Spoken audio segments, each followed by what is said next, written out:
Eu sou Hélio Gurovitz, editor de opinião do Globo. Eu sou o Gabeira. Eu estou aqui no lugar do Lauro Jardim e eu e o Gabeira vamos hoje, como toda terça-feira, bater um papo semanal sobre os assuntos quentes do Brasil.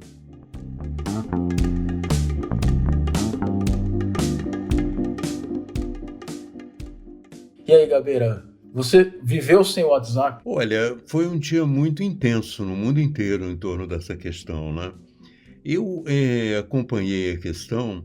Eu acho que talvez o tema caia depois de restaurada a comunicação, as pessoas talvez não falem mais tanto do tema. Mas o Facebook está com um problema sério com essas denúncias que estão sendo publicadas no Wall Street Journal. As denúncias são feitas por uma funcionária. A queda dos serviços do Facebook aconteceu horas depois de a antiga gerente de produtos acusar a empresa de priorizar o lucro sobre a segurança do usuário. Segundo Frances Haugen, o Facebook não derruba postagens de fake news ou que estimulam a divisão política porque elas mantêm os usuários mais tempo no site. Agora, hoje, eu acredito, a partir do que aconteceu ontem, desse apagão geral de ontem, eu acredito que os estrategistas estão voltando cada vez mais a pensar nisso. Mas e se acontecer um apagão, né? Eu acho que passou a ser um aspecto mais importante da guerra moderna, entende? Essa questão da internet, porque ela realmente paralisa tudo, né? De verdade, paralisa mesmo, meu ver. Paralisa tudo. E isso não é só guerra, né? Todo trabalho hoje depende disso. Claro. É uma coisa... E tá na mão, na verdade, de uma empresa que fica lá e que a gente está sujeito ao que acontece, né? Isso é uma situação, assim, em que a gente basicamente vai ser...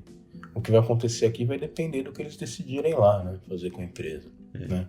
Tem muitas pressões, né? Tem pressão para quebrar, para regular, enfim, todo tipo de tentativa ali de impor limites, né? Não, a pressão do Biden já é nessa direção também, de impor limites.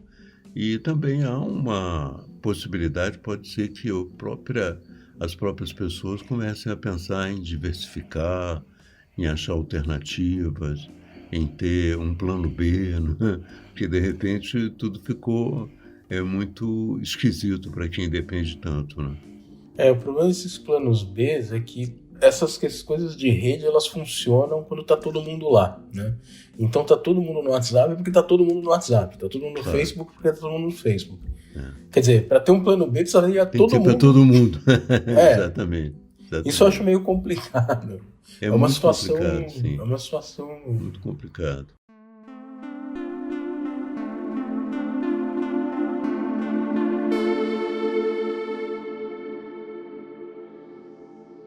Agora vamos mudar um pouco o tema. Agora, fim de semana a gente teve de novo manifestações contra o governo Bolsonaro.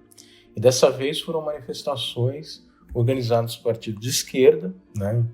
Em especial o PT, né? Que estava presente em massa ali. E a gente viu que também não foram manifestações gigantescas, nem, né? Não teve aquela massa enorme que a gente está acostumado a ver e tal. O que você achou? Qual a tua leitura disso? Olha, a minha leitura, na verdade, é a seguinte: tem vários pontos que a gente precisa destacar nessas manifestações. A primeira é que aos poucos começa a engrenar esse processo de manifestação na esquerda e nos setores que não são da esquerda. Começa a engrenar essa ideia de fazer uma frente em manifestações, mas você ainda precisa reconhecer que a oposição em conjunto tem levado menos gente para a rua que o Bolsonaro leva, né? E eu passei o fim de semana exatamente pensando nisso. Quais são as características do apelo do Bolsonaro que são tão mais respondidas e quais são as características do apelo da oposição que são mais respondidas também. E é claro que eu não posso entrar naquela história de maioria silenciosa. Eu sei que é uma maioria, mas não é silenciosa. Ela é silenciosa porque ainda não foi acionada. A maioria é silenciosa, tem que se fazer, manifestar, sobretudo quando ela se diz consciente politicamente mais do que o outro. Eu acho o seguinte, que o Bolsonaro tem tocado numa tecla que ainda é uma tecla muito sensível para a população, que é uma crítica à atividade do Supremo Tribunal Federal e uma crítica ao parlamento. O Supremo Tribunal Federal perdeu as condições mínimas de continuar dentro daquele tribunal. É claro que ele critica o Supremo Tribunal Federal e critica o parlamento com objetivos antidemocráticos.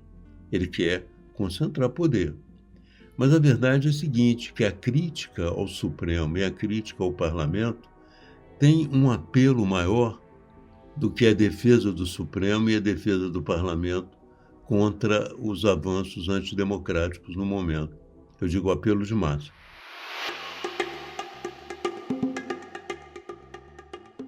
Porque o povo brasileiro é muito maior do que o fascismo de vermelho ou de verde e amarelo. Você não acha também que essa divisão da oposição também impede um pouco essa mobilização? Porque você vê, por exemplo, o Ciro Gomes foi lá na manifestação e foi agredido, quer dizer, sofreu violência, teve uma coisa meio até condenável, sabe? Não dá, né? As pessoas têm que ir pra rua se manifestar pacificamente, não para agredir os outros e tal. E o Ciro Gomes é um cara que ninguém pode dizer que ele seja de direita, a favor do Bolsonaro, né? Enfim, dando isso só como exemplo, né? Ao mesmo tempo você tinha gente que não queria ir na manifestação do outro dia porque tinha o MBL. Ah, não, com esses eu não me misturo, né? Ah, eu não posso ir porque o fulano é tucano, eu não posso ir porque Beltrano é não sei o quê. Quer dizer, essa coisa de uma briga meio fratricida ali entre os irmãos que teriam que se unir para ter alguma chance, né? E que não conseguem, né? Eu não sei o que você acha disso. Não tem uma... Eu acho o seguinte, você tem razão, teve uma repercussão grande esse processo de agressão ao Ciro Gomes, né? E é muito comum em manifestações do PT você ser vaiado. Eu já fui vaiado várias vezes. Várias não, mas umas vezes interessantes, quando fui convidado por eles, até para um congresso dele. Existe uma ala que vaia mesmo, entende? E eu te digo, é contra a vontade da direção. Existe uma vontade da direção realmente de criar um clima em que todos se manifestem fraternalmente, ou pelo menos, se não fraternalmente, pelo menos indiferentes uns aos outros, né? Porque já é um avanço estar indiferente um ao outro nessa circunstância. Agora, você não acha que o PT também já não está achando que está com a fatura liquidada, sabe? Com o jogo ganho e que não precisa dos outros? Pode ser também, eu acho que pode ser. Mas eu acho ainda que, do ponto de vista da cúpula, existe uma vontade ainda de trazer gente, de ampliar e de continuar, pelo menos até as eleições, ter essa visão de conjunto. E é muito comum isso, você tem também outros pequenos partidos que são muito agressivos, como o PCO, que não tem representatividade nenhuma, mas é estridente.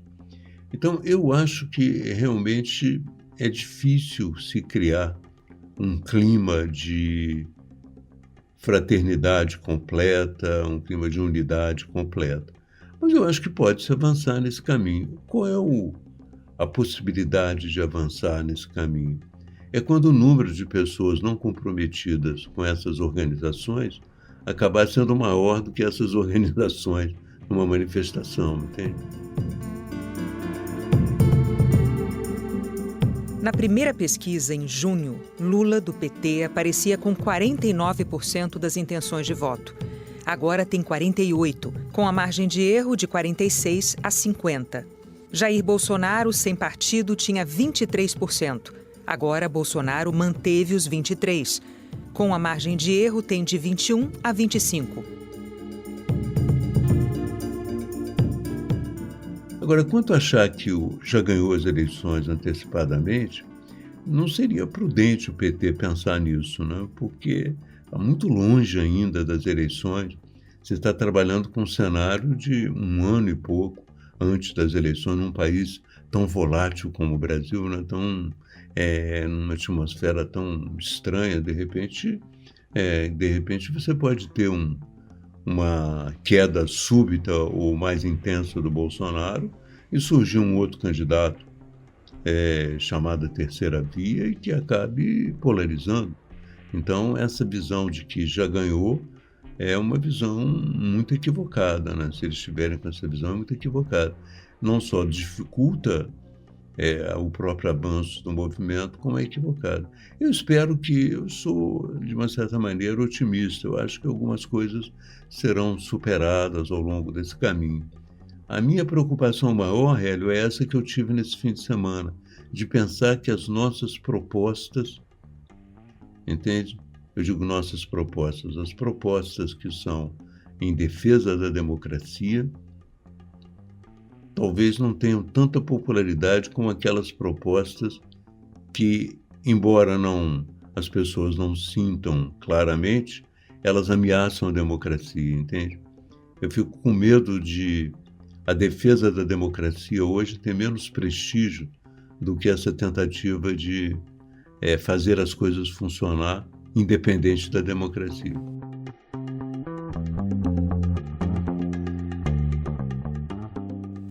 Agora ao mesmo tempo, Gabeira, a gente também tem que olhar não só para as ruas, né? Porque é claro que as ruas ela tem a sua importância, Claro. Não dá para desprezar o que aconteceu no dia 7 de setembro, sabe? Isso tem um valor e tem uma importância política. Mas se você for olhar as pesquisas de opinião que olham para a sociedade como um todo, quer dizer, não só para aquela parcela mais mobilizada que vai se manifestar, elas detectaram um aumento de apoio à democracia, né? Quer dizer, paradoxalmente, essa ação do Bolsonaro rumo a uma ruptura que ele não conseguiu, né? Ele não obteve sucesso, porque ele não tinha força para isso, essa ação ela gerou uma reação. E não só aumentou o apoio às instituições democráticas, isso é verificável, né? Como caiu aquele indicador que os cientistas políticos chamam mais importante, né? São aquelas pessoas que dizem que a democracia é o sistema mais importante se você não troca ela por nada, né? Quer dizer, as pessoas que trocariam a democracia, elas hoje são bem menos quantidade. Exato, não. E vamos até chegar a um acordo aqui que eu acho importante. O apoio à democracia na sociedade é maior do que a negação da democracia. Mas o poder mobilizador da democracia é talvez nesse momento menor do que a crítica a essas instituições democráticas. O poder de mobilização de rua, entende? É essa a questão. Então, tem que contar também com o fato de que as ruas nem sempre expressam de uma maneira linear a preferência nas urnas. Se de um lado o Bolsonaro leva mais gente às ruas, por outro lado, nas pesquisas, ele está perdendo como candidato.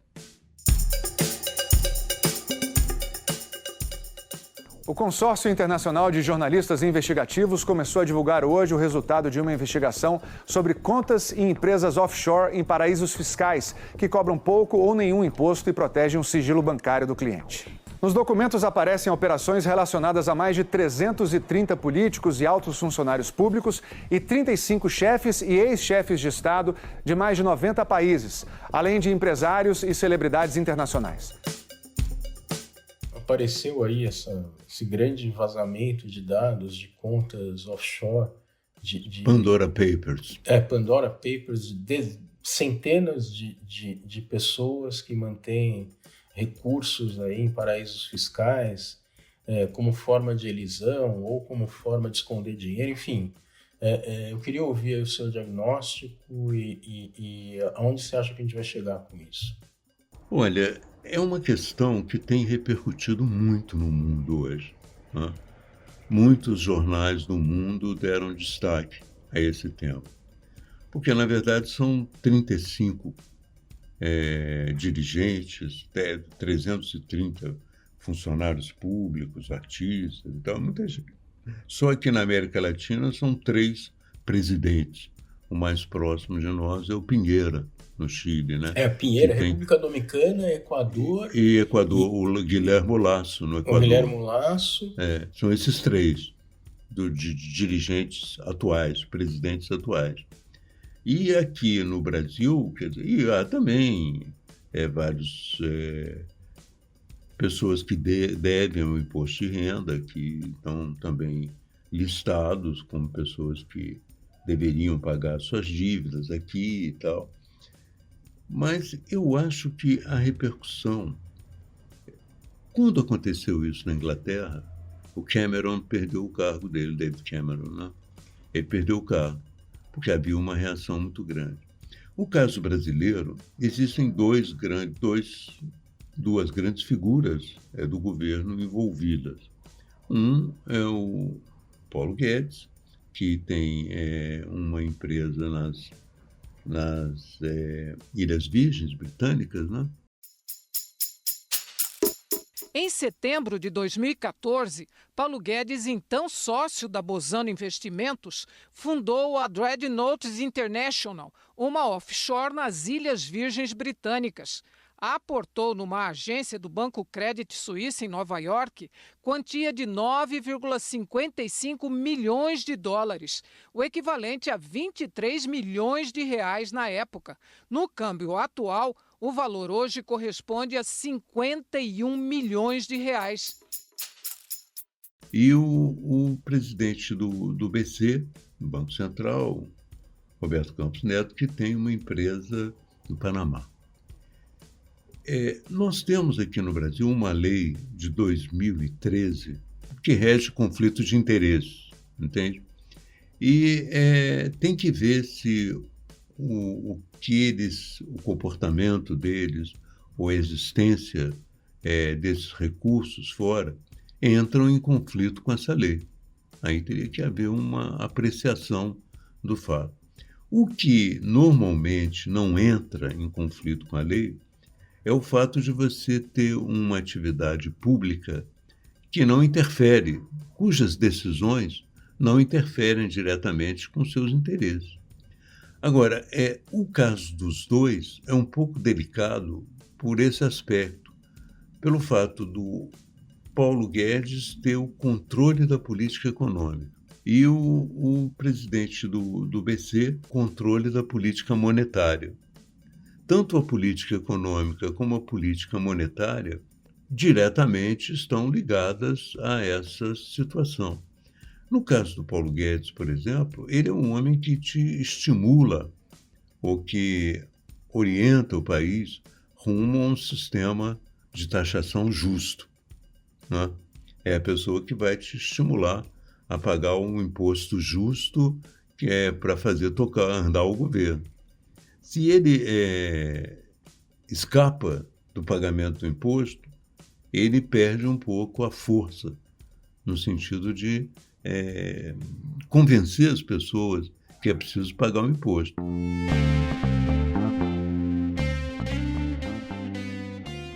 Tem uma questão de credibilidade, né? Eu acho que é uma... eu acho que não é exatamente algo que fale bem a respeito da credibilidade. Ao mesmo tempo, a gente tem que tomar um certo cuidado, porque é muito comum você trazer gente do mercado financeiro para ocupar posições como ministro da Fazenda, presidente do BC, etc, etc. Tanto no Brasil quanto lá fora, são, em geral, pessoas muito ricas, né? E que têm dinheiro em paraísos fiscais. Que tem dinheiro em paraísos fiscais, como todas essas pessoas que essa série de reportagens está revelando. Quer dizer, de fato, os ricos põem o dinheiro nos paraísos fiscais, não necessariamente para esconder. Quer dizer, em alguns casos pode ser para esconder, mas em outros é simplesmente uma coisa que se faz dentro da lei para você pagar menos imposto. Então, uma das questões é ver se ele declarou ou não declarou isso. Agora, essas pessoas do mercado que vão para postos de comando no governo, elas costumam fazer um negócio que em inglês se chama de blind trust, né? Então isso acontece, por exemplo, nos Estados Unidos, o Hank Paulson foi secretário do Tesouro. Ele era antes do Goldman Sachs, ele faz um blind trust, pega todos os ativos dele, coloca sob gestão de um terceiro. Ele não sabe o que vai ser feito com aquele dinheiro, com aqueles recursos no período que ele está no governo. E isso elimina o conflito de interesse, tá certo? Essa é a forma como você endereça o conflito de interesse numa situação dessas. Eu não sei o que o Paulo Guedes fez com os recursos dele. Até o ministro da Justiça do Lula, o Márcio Bastos, fez isso. Fez isso. O Meirelles fez isso, por exemplo. Meirelles fez isso quando foi presidente do Banco Central, quando foi ministro da Fazenda. Eu não tenho notícia se o Paulo Guedes fez isso. Eu também não. Isso não está claro ainda. Quer dizer, também tem uma parte da comunicação aí do Ministério que poderia ter ajudado a resolver. Até porque ele presta essas informações para a Comissão de Ética Pública, né? Que é um organismo ali do governo que avalia justamente se as pessoas podem ou não exercer os cargos diante dos seus interesses particulares, né? Ele prestou essas informações. E diz ele, aí é o que ele diz, né? Ele diz que não se encontrou nenhum problema e que todos os ativos dele estão em ordem e estão sendo geridos, sei lá, ele se afastou da gestão, essa é a expressão que ele usa. Agora, é uma coisa que ainda está vaga, né? Ele não... Não, e politicamente, você sabe como é essa coisa vaga, politicamente é explorada constantemente, ele vai ser constantemente questionado por isso.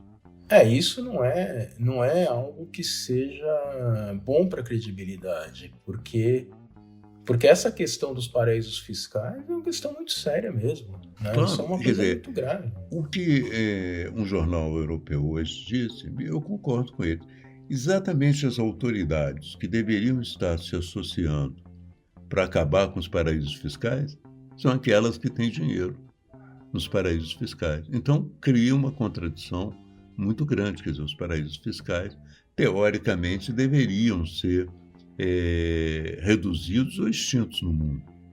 Teoricamente, elas podiam haver uma associação de interesses para que isso acontecesse, mas não aconteceu. Agora, você vê também, outro dia o Luciano Hang foi na CPI, e a CPI perguntou ao Luciano Hang se ele tinha dinheiro no exterior. Ele disse, não, eu tenho empresas no exterior declaradas, disse orgulhosamente.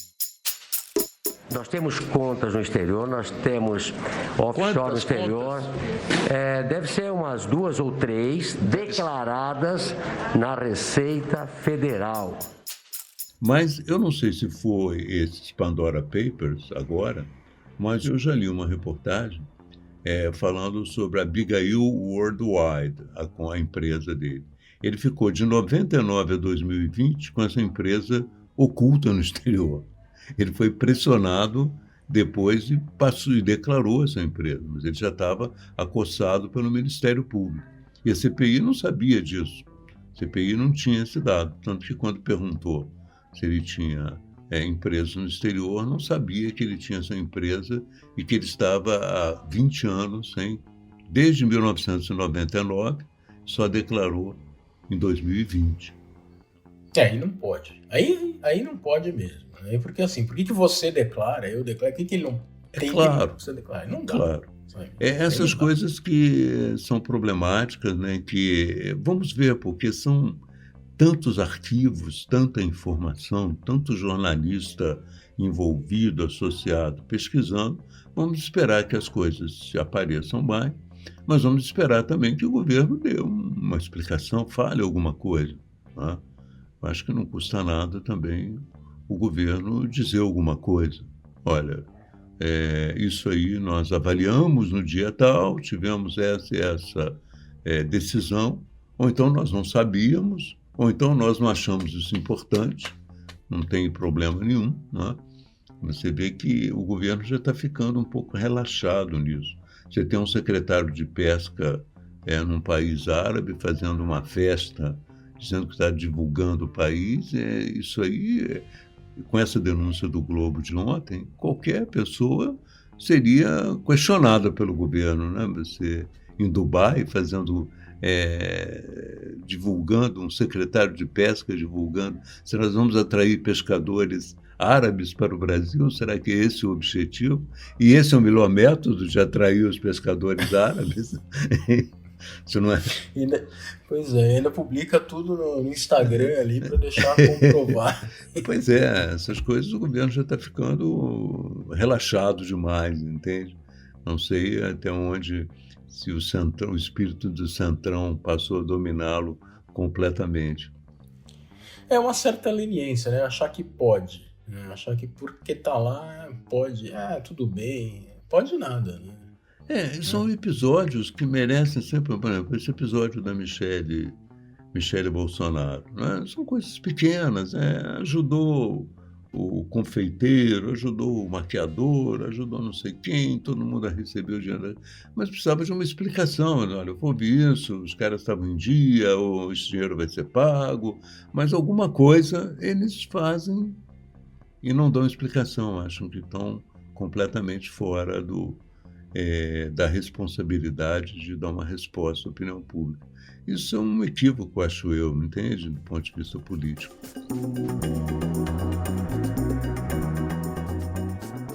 Muito bem, Gabeira. O Lauro Gabeira está disponível a partir das 5h30 da tarde, das terças-feiras, no site do Jornal o Globo, no Spotify, no iTunes ou na sua plataforma preferida de podcast. E também pode ser ouvido na rádio CBN, às 10h30 da noite, também às terças-feiras. Este episódio teve edição da Fernanda Pontes e do Vitor Carvalho. E a trilha que vocês ouvem aí no fundo é da Mari Romano. E na terça que vem a gente está de volta. Tchau. Até lá.